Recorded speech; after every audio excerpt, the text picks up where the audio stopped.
Just take a seat for me. Yeah, cheers with you. Oh. Yes.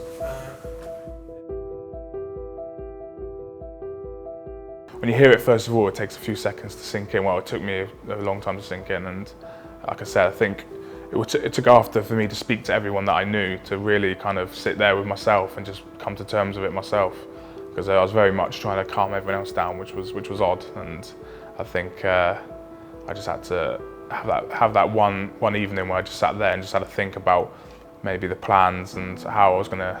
I know it sounds stupid, but get back to playing rugby. I mean, when people talk about cancer, it's a lot about just getting back to everyday life, but my everyday life is rugby, so everything was trying to get back into the team and be with the boys again.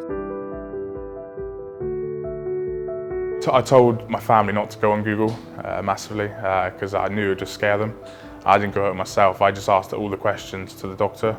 Obviously, like you say, Dr. Google can be your own worst enemy sometimes. And I think hearing loads of different stories, I mean, I went and met up with Darren Davidge, who also had gone through cancer, who went through testicular cancer and chemo, and I knew him from Gloucester, so I spoke to him, spoke to a few doctors, and everything's so individual. Like, they can say what roughly happens to some people, but it may not happen to others, so I think it was very much of, when I sat down in the chair for the first time, it was, okay, this is what's going to affect me, and this is how it's going to happen. The first one was the toughest. I was violently sick, really, really weak, and obviously just the shock of it. I mean, you can only prepare yourself so much, and yeah, it was tough. But I stayed away from Google massively. I kind of didn't want to know too much. Talking to close family members and my girlfriend, it has changed my mindset massively. I think for the better.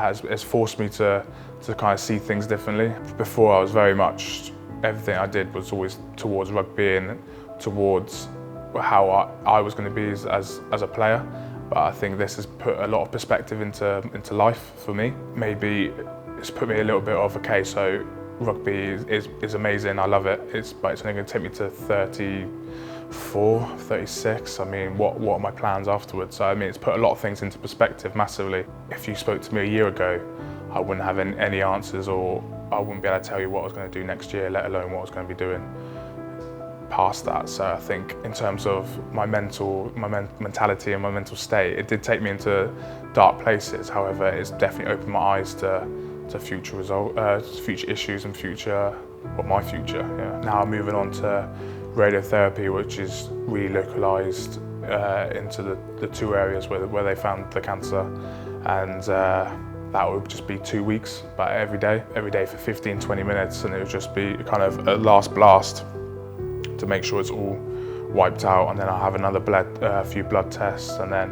the blood tests will start to get lengthened apart. So let's say, this isn't 100%, but let's say I get a blood test after a month, then 6 months, then a year, then 5 years, just to make sure everything's going to plan and I'm still okay and stuff like that. My aim at the moment is just to get myself a regular name in the Bristol jersey. I mean, whatever comes after that will be amazing. However, I can't think too far ahead. I need to just keep my head down, keep working, try and learn off of the talent that Pat's brought in, such as Steve Luatua. I mean, Chris Vui as a second row is an outstanding player, and if I could try and pick up a few things that he does, will benefit my game immensely. So if I just keep my head down and just use the tools that are there at my disposal, then I'll start thinking about what I could possibly achieve or